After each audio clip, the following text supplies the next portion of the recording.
Oke, assalamualaikum warahmatullahi wabarakatuh. Bersama saya trainer Anhonevi. Bagaimana kabarnya kalian semua yang ada di rumah? Jangan lupa like and subscribe channel YouTube Anhonevi TV. Pada kali ini kita akan bahas tentang manajemen waktu. Hai sobat super sekalian, kita akan membahas tentang apa itu manajemen waktu. Time is what we want most, but what we use what's William Penn. Mengapa kita perlu mengelola waktu?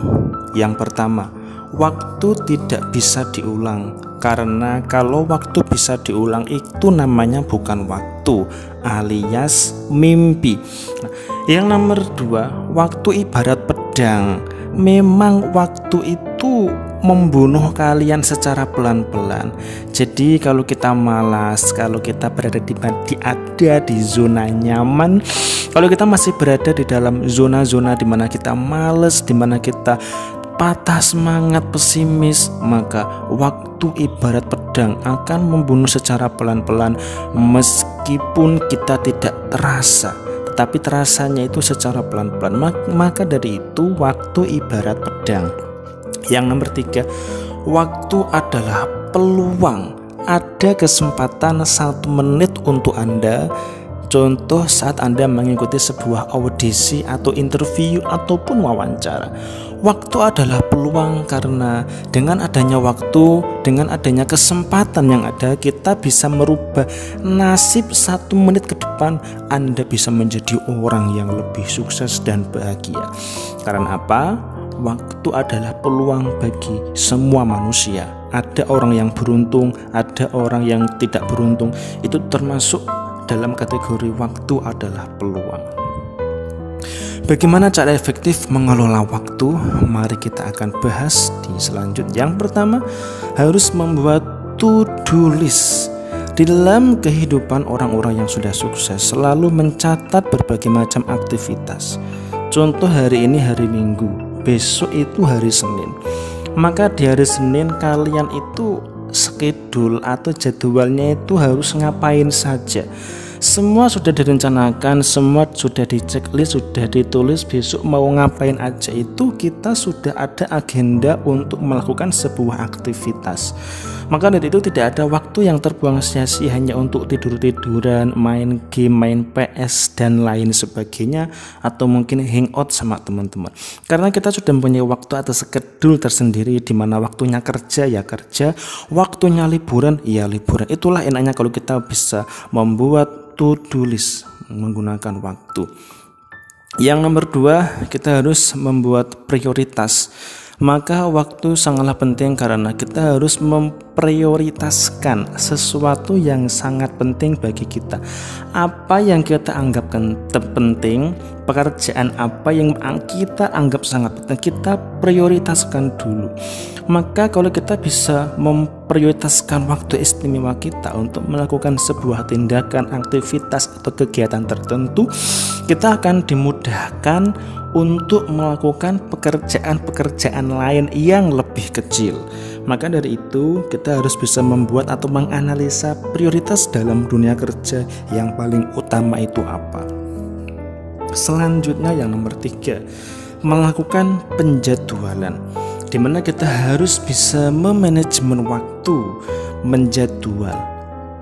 Seandainya kita bisa menjadwalkan 24 jam waktu kita yang tersisa di dunia ini selama 1 hari, kita bisa menggunakan kesempatan 24 jam itu untuk apa saja. Kita bangun jam 3, setelah itu sholat tahajud, kita sholat subuh, setelah subuh kita sarapan, berangkat kerja, setelah itu siangnya istirahat, sorenya ngaji, dan itu semua harus dijadwal. Kita harus meeting, kita harus bertemu dengan relasi, harus terjadwal dengan baik, jangan sampai kita keteteran. Nah, selanjutnya yang keempat, yang paling penting adalah melakukan delegasi. Delegasi dalamnya adalah kita harus mampu berdiskusi atau mengatur sebuah siasat supaya dalam dunia bisnis ini sangat penting sekali. Yang nomor 5, mengatasi gangguan, di mana waktu yang ada kita harus bisa mengatasi apa saja kendala, apa saja prediksi kendala yang ada. Mungkin bisa terkendala karena hujan, bisa terkendala karena macet. Kita harus mengatasi gangguan dalam pekerjaan kita dengan alternatif yang lain. Yang nomor 4, memanfaatkan waktu luang. Ini yang sangat penting sekali. Memanfaatkan waktu luang itu bisa di mana saja. Mungkin saat kalian sedang antri di ATM, atau mungkin kalian sedang antri tiket sepur, tiket pesawat. Manfaatkan waktu luang dengan menulis, dengan membaca buku, atau melakukan sesuatu hal yang bermanfaat. Jangan sampai Anda memanfaatkan waktu luang hanya untuk bermain HP, kegiatan yang unfaedah dan lain sebagainya. Apa yang dibutuhkan supaya sukses mengelola waktu? Yang pertama adalah motivasi diri. Motivasi yang paling baik adalah di dalam diri kita sendiri. Kita harus bisa mensugesti diri kita dengan berbagai macam mindset atau pikiran positif. Selanjutnya adalah komitmen yang kuat. Dengan adanya sebuah komitmen, dengan adanya sebuah kontinuitas atau konsisten atau istiqomah, kita bisa melakukan sebuah pekerjaan dengan baik, teratur, dan terjadwal. Selanjutnya adalah take action.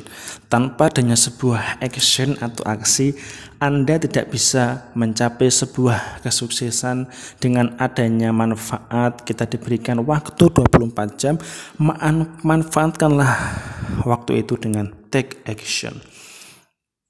Mengelola waktu tidak sulit dengan menerapkan cara yang benar. Yang pertama dengan motivasi dan komunikasi yang kuat. Semua lini, baik itu dengan keluarga, dengan rekan kerja, teman, dan lain sebagainya. Selanjutnya mau take action. Semua bisa sukses mengelola waktu, manajemen waktu Anda dengan baik. Karena dengan Anda bisa manajemen waktu, maka Anda bisa melatih kedisiplinan, melatih sebuah komitmen, bahwa sebuah keinginan akan bisa tercapai dengan cepat jika Anda bisa memberikan sebuah prioritas utama, yaitu terhadap waktu. Itu saja dari saya. Terima kasih. Jangan lupa like and subscribe channel YouTube Anohnevi TV. Sampai jumpa.